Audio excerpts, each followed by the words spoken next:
Hello. So I know America has been going on difficult times, and it sometimes seems like we're in two different countries, and it's everything so polarizing. And so it seems like we're all so it there's so much corruption and so much um, partisan politics, and that we can't seem to get anything done, and so much disregard for the American people. And I want to I want to give my advice to America on how to get out of this. And I want to give an example of an event that happened 100 years before the American Revolution that can give us that still affects our lives today, and it is you've probably never heard about it, and it gives us some advice for this crucial moment. And I also um so before I tell you about that, I'm going to tell you about myself. My name's Brandon Wissinger. I live in rural central Pennsylvania, and wi- in a a very red county, and um, I'm a climate activist. I'm a member of Sunrise Movement. Um, I'm also a college student studying political science and climate science. I am also a I excuse, excuse me. I'm also autistic and have specifically have Asperger's and ADHD. I I'm also an Eagle Scout, and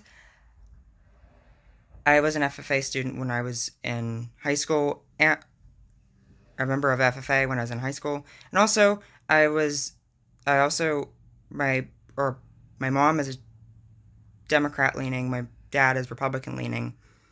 I'm Democrat leaning. I consider myself progressive. Um, so yeah, and I know this, and because I'm autistic, I've always had to try to understand society from the outside in. And because of that, I've come to the conclusion that humanity is four things. First, humanity is inherently good. Second, inherently selfish. Third, inherently irrational. And fourth, inherently xenophobic. And when I say xenophobic, to be clear, I'm not saying humanity is inherently racist. Humanity is not inherently racist. What I'm saying is humanity is inherently fearful of the unknown. And so we're inherently good we're inherently selfish, because if you can be bad, and you could theoretically be bad and be selfish. If you just randomly went around and shot a bunch of people, that would be inherently bad, inherently selfless. You could be bad and selfish, of course. You can be good and selfish. In fact, it's happened so often that it's hard to identify.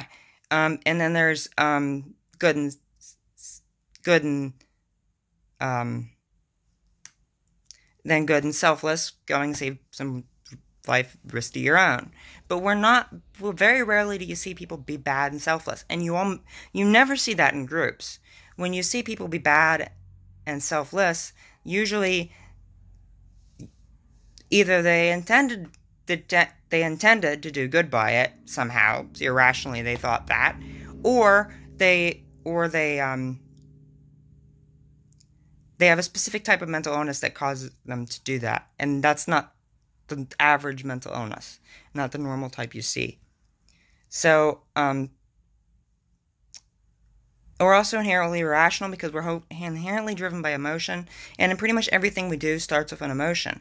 And while we use logic, when we do use logic, a lot of times it's framed around and it's influenced by our emotions.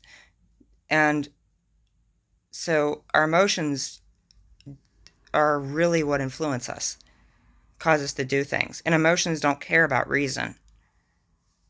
Like cheating on people, I've always thought, like, I've never been cheated on myself, but I've seen a lot of instances where the people they cheat on are better than the people they cheat with, and I'm like, why did you do that? And also a psychological law where it's bound that says it's basically bound to happen, almost bound to happen. So there's that as well. Among other things too with that. And it just doesn't make any sense. And also, like, when you ask people, are you okay? And they're crying, and it's obvious they're not fine, but they say, I'm fine. And sadness is meant to try to, as a response for help, but yet they want you to go away. People are very confusing. And then we're inherently xenophobic because we're inherently fearful of things we don't know. And that makes sense evolutionary because if in the wild, if you go up to an animal you don't know, you could get eaten. So it's in nature that's a good thing to be fearful of things you don't know. But in society that's really bad because that means it creates prejudices, that creates opportunities for racism, that creates all sorts of problems. And it's not and I was up at Upward Bound, which is a program to help low income students get into college when I was in high school, and we were up at Penn State University for 6 weeks, and it's a very diverse group. Third of it white, a third of it Hispanic, and a third of it black people, and I noticed that everybody, while everybody got along, of course, everybody tended to wander into their cliques that were based on race, and that's another thing as well. So humanity is inherently irrational, inherently selfish, and inherently xenophobic, and we have to pay attention to that and try to realize that, admit to ourselves that that's what we are. All humans are. We're all imperfect, and we need to try to watch that, but do so in a way that accommodates everyone, including ourselves. And to get to the point where the event that happened 100 years before the revolution was called Bacon's Rebellion. It was America's first rebellion. It happened in 1675 and to 1676. And at the time, the governor of Virginia was named William Berkeley. And so also at the time, most labor was provided by European indentured servants, people that came over from Europe that basically sold their freedom to come to Europe and work on land without pay for someone for so many years until they were set free to pay off the debt for coming over to America. And also enslaved Africans. And at the time, there wasn't such a rigid system. There was better relations between races. So you could sue your own master in court, no matter what race you were. Races could intermarry. Yeah. But, of course, they were very poor, and they were getting very fed up with the system. Also at the time, there was a guy named Nathaniel Bacon. Nathaniel Bacon was a power-hungry evil guy, also like Berkeley, but worse, who wanted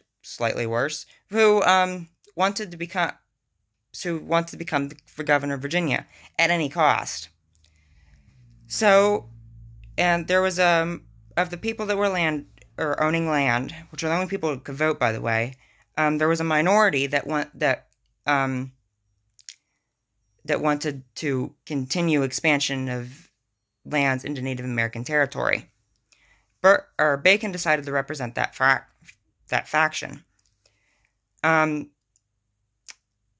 So one day he attacked a native village, a friendly tribe, and then accused them of stealing his corn and asked Berkeley to send the militia after the tribe, and Berkeley refused. So he gathered up created his own militia for about 400 European indentured servants and African slaves, and he said, African American slaves, and he said that he would,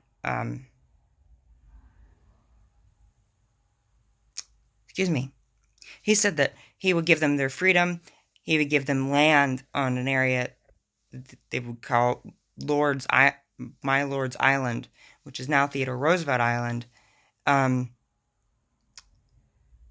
if they would help him.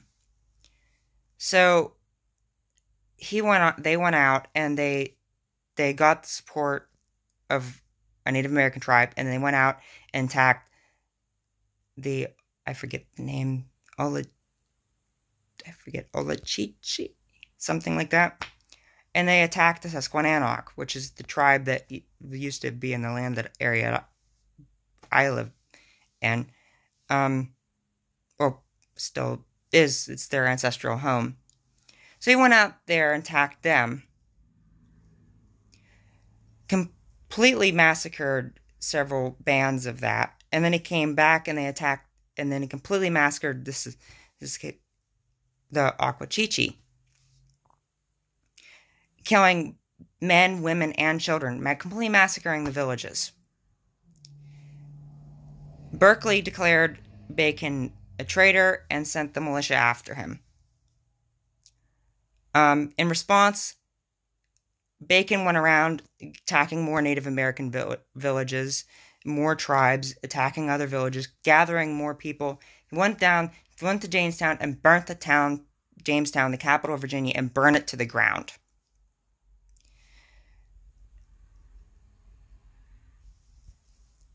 When that happened, Berkeley fled, and an English infantry was sent, and also a naval squadron to restore order.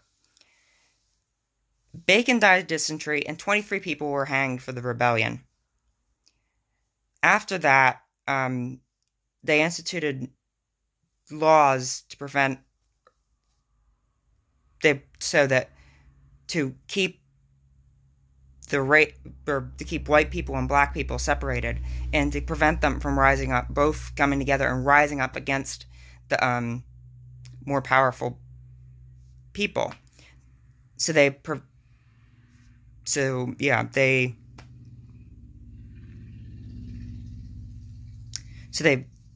prevented them from doing it. So for example, they banned interracial marriage. They made it illegal for a black person to employ white people. They made it illegal for a whole host of other things. They made it say the black person cannot sue their master in court. They made it so that the black person can barely even access courts.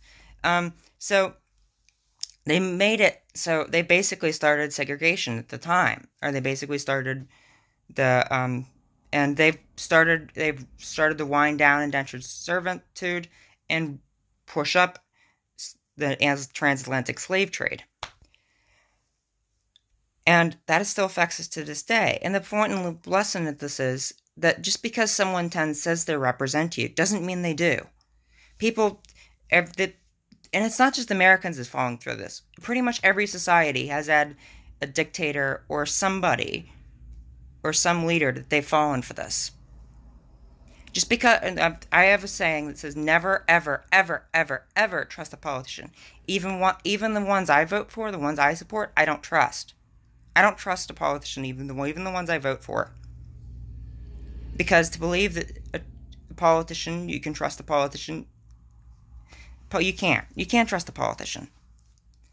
Because their elections depend on pandering to a whole bunch of different people with diverse views, and they can't hold everything to everyone and still get elected. That's not going to happen. It requires them making things that sometimes they can't do, promises that they can't keep, besides even make. And a lot of times they don't ever intend on making those promises, or if they do intend on it, they simply just don't care enough to actually try to make them happen. But it also goes to show that a lot of times, a lot of division in our society is not actually there. The concerns of people that are rural, Rust Belt, or Rust Belt Americans, and are the concerns of Hispanic or African American or black Americans in the city or in the poor there or anywhere, or the middle class anywhere in the US, are relatively similar as long as you're not wealthy or considered upper middle class. Is working class and poor Americans, their concerns are relatively the same. It's just, and even their ways of going about it, if you talk to them on policy issues, are the same, very similar. You take polls on policy issues, and often they get wide range support. But yet, partisan politics, you ask it about candidates, and they suddenly get into arguments. And I don't trust. I voted for Sanders. I don't trust him. I voted for also Biden. I don't trust him. I voted for you know, I helped try to help get Ed Markey back in office. I don't trust him either. I don't trust anyone, any politician. There's a saying in Sunrise, no permanent allies, no permanent enemies. And I love that saying because in politics, you have to realize that any coalition you make is going to be temporary because all of you have different concerns and different things people you represent, different things that, and nobody's ever going to stick to you 100%. And if you got to realize that if you want to stay accountable, if you want to keep them accountable, you need to be able to sometimes pivot and say, hey, while we voted and supported you, you can't be doing that and we'll continue. You can't be doing that if you want us to continue our support for you. You need to be able to hold them accountable, and that requires criticizing them. That requires realizing that they are not perfect, that they do bad things, that they do things wrong. If you don't, then you're going to be, then you're just being irrational about it. You cannot expect any politician, whoever it is, to be honest with you. Yes, that includes Trump. Do not ever believe the words that a politician says over something over a media source. And I know there are bad media sources out there. There are a lot of them. And I also say that something is too close to your own views. Something is too good or too bad to be true. It probably is. So if they're playing off your views, so if something is too close to your views or too far away from your views, and makes it seem like they're inherently evil or all good, then it probably isn't actually that great. And nothing's ever simple. There's always gray areas and all of that. And you have to look into that. And, you always have to try to, in politics is not about something that happens every 2 years, every 4 years, or once a year, every second Tuesday or first Tuesday of November, second Tuesday of November, second Tuesday of May. It's something that happens constantly. It is something that you need to keep your eye on as a citizen, and that is a duty of you as a citizen. And we need to pay attention to that. And they have a lot of this division that's caused in this country is actually artificial, and it's manufactured underneath. That doesn't mean that the Democrats and Republicans are for the same things. That they're not. But a lot of times the same corruption that controls one, to some extent, controls the other. Or they have corruption has similar interests at some level. Take the universal health care debate, for example. An example of this in the universal health care debate is that the arguments they give up. Democrats are terrible at politics. Republicans are terrible at policy. Democrats don't know how to win an election for their life. And Republicans don't know how to do good policy for their lives. Republicans know how to do theatrics. They know how to get out the vote. But they don't know how to, enact good policy. And Democrats, like the other way around. And also just because something's bipartisan doesn't mean it's good. Because, I'm getting off track again. Just get back on the thing I was talking about. So, universal health care. Often said that single-payer system or public option universal health care systems are slower in wait times. Not really. And it's Canada is the example that's often used. Well, why Canada? Well, it's a northern neighbor. Well, is it? Is that the reason? Because if you look up a list of the wait times for universal health care systems, the shortest wait times in the developed world are Switzerland, what has a public option, the UK, which has the National Health Service, which is a single-payer system, which also doesn't mean you have to get rid of your health care, or you get rid of private insurance, by the way. It just means that everybody will end up going to public option on their own so much that pretty much private insurance will become such a small portion of the insurance part that it barely exists.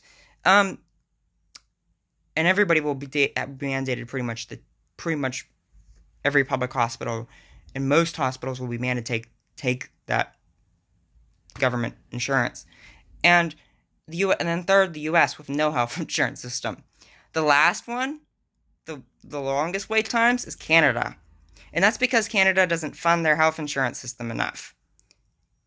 And yes, I did throw Justin Trudeau, a Labour Party, under the bus. Justin Trudeau is not the great guy he thinks he is. Look out for politicians like Andrew Cuomo and Justin Trudeau.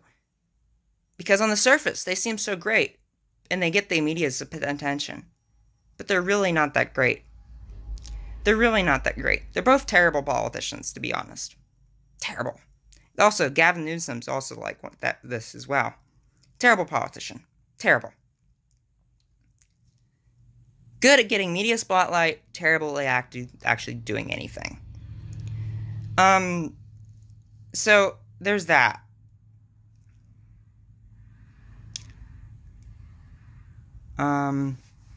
So what was I saying? Oh, another example. Minimum wage and universal or unemployment. Well, so now we're getting this idea we need to have $300 per month or per week in unemployment insurance instead of being at that 400 or 600. What would be, believe, $25 an hour? Or is it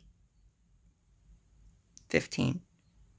Anyways, it's either 15, 20, or 25. And because nobody on here can afford what $300 is, which is minimum wage, $7.75. And nowhere in the country is able to pay for a family. People say, well, it's leeching off the people. They're leeching off the government. Well, they have a set time to find a new job. And I thought this was, well, when the pandemic ends. And I thought this was something we agreed upon last March. That during the pandemic, that people could decide if whether or not they wanted to look for, or wanted to even look for it, because it was that they should take it on their own risk. I thought this was something we agreed upon. And people say, well, it's not fair that they get more money for, and when I work, well, yeah, but that's not their fault. That is their employer's fault for not keeping up with inflation. Because minimum wage hasn't, and nor has, and certainly most people's paychecks haven't, because most people's paychecks have done less than what minimum wage has. That's why we're facing all these problems. That's why we have all these things, because they're not keeping up with inflation. So, but then when they try to vote on an amendment to raise minimum wage, we get Democrats that are doing fancy little dances, namely, to pove down, Kristen Sinema going like that. Also, she accepted how many millions of dollars from banks, companies that foreclose homes, and employers that paid less than minimum wage. This is the thing that's corrupting our democracy, is when the thing is, you do have powers over government. You can't. You do have power to fight City Hall, but not uninformed, and you need to get out there and look up their voting records. They're on Congress's website. Do that. They're on Congress's website. They're there. Roll call votes are there. Look up, do what you can. Research things. Try to understand the candidates. Try to understand their background. How they got there. What they believe in. Do you think that they'll actually agree with your opinions? Try to understand this and protest Get out there and try to encourage people to vote. Get out there, protest, meet with your politicians, sign or make petitions, write letters to them, make phone calls to them, you know, um, email them, try to meet with them, that type of thing. Try to show I'm actively involved in the process, and this is I do care about this innately. And and there was a song during the parties aren't that different. There was a song that, and really, this song was a Tea Party movement that shutting Detroit down. That sounds much as it sounds almost like it talks about how bad the big banks are, how the farmers' lands are being foreclosed, and how working people are not being cared for. And it almost sounds like something Bernie Sanders would have was used as his theme song.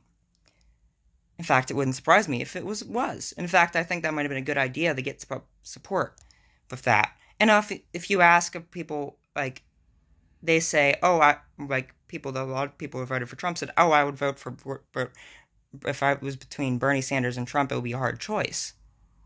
And Trump was probably right when he said that if it was between him and Bernie Sanders would likely win. He probably was right there. Because both were populist candidates. Note that both of them were populist. There was a reason for that. And when people scapegoat things, that's a big red flag. That's happened. That's someone's not for you. And other people scapegoated the people that are on unemployment. They've also scapegoated immigrants who are both on welfare, which they're not able to get because they don't have Social Security numbers to begin with, and also they say that they're taking people's jobs, which to some extent is true. But most jobs that they have are jobs that Americans would never work for, that are agriculture, out in the hot sun, picking types of fruits and vegetables and things. And the other jobs that they have, where it is problematic, well, we could solve this in a way that's more beneficial for everyone. Just raise the minimum wage and hold it to a better standard, and to enforce it better. That would solve the problem. If they were included in that and it was enforced upon them as well, then this wouldn't be such a big deal. And also, so the problems with campaign finance. So you do have powers over government, but one way that the corruption is big in government is because corporations fund campaigns, often independent, not really though, of politicians' campaigns for them or against certain politicians,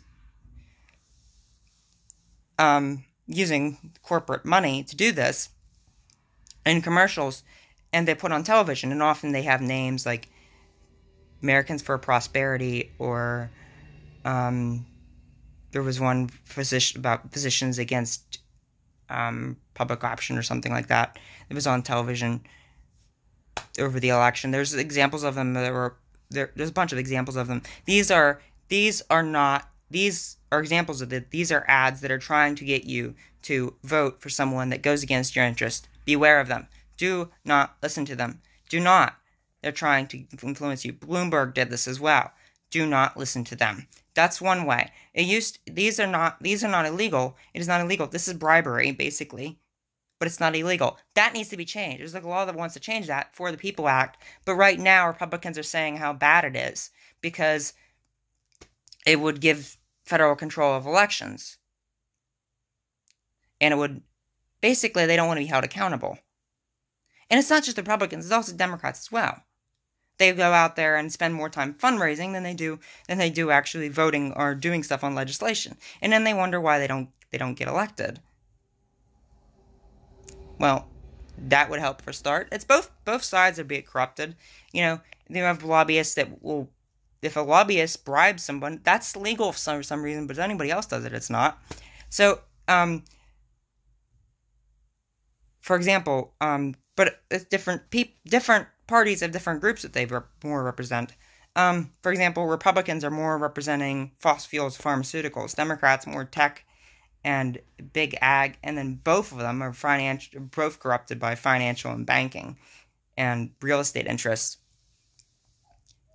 And I think that's important. That's something else that's important to watch. And, we need, if you need to be out there looking up the roll call votes and everything else, you need to be able to look at that. And then also, it's another example of this with that type of campaign finance is what's happened with climate legislation or with climate. Exxon knew way before.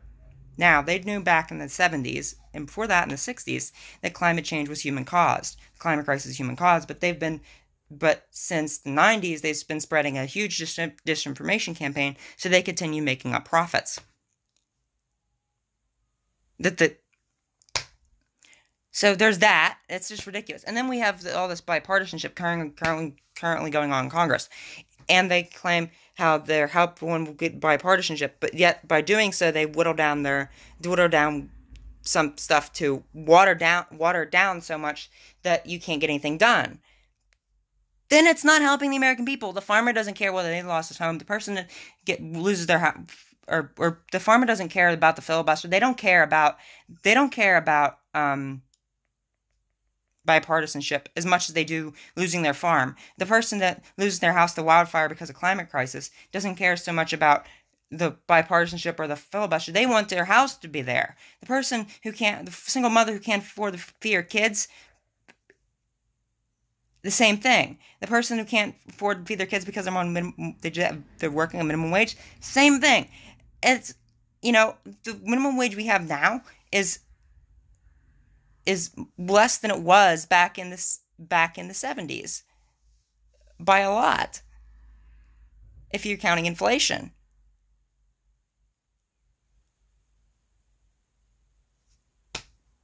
They would at least be $11 an hour by now, if that was the case.